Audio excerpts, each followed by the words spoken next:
T-Rex's closest living relatives aren't crocodiles, but birds.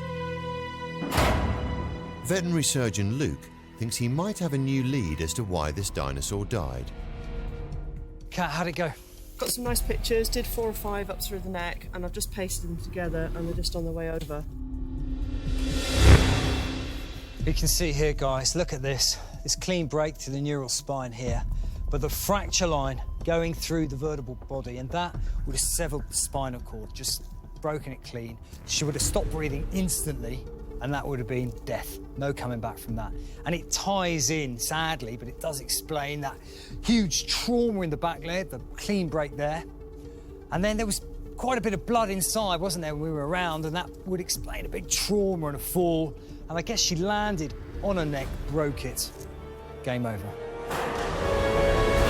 Really sad, but you know what? This isn't actually a story of death. The real treasure in this is a story of life and how she was anything but primitive. In actual fact, she was one of the greatest and most evolved predators in the history of planet Earth. For our experts, after years of studying bones, the opportunity to dig into the flesh of a T-Rex was the dream of a lifetime. Just getting that chance to sort of, get to grips with it and see it in 3 dimensions is just supremely helpful in terms of understanding what's going on.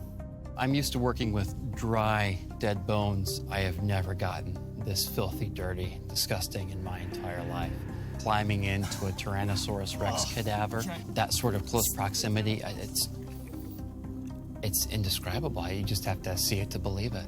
This is so much different from digging up bones out in the desert, which is what I usually do. I think the heart, maybe more than any other organ, really told us about how this dinosaur lived. This wasn't a little lizard. This was a big bird. You come into contact with people in different spheres of life. I'd never sort of have the pleasure of bumping into these guys or working with them normally. We work in completely different worlds.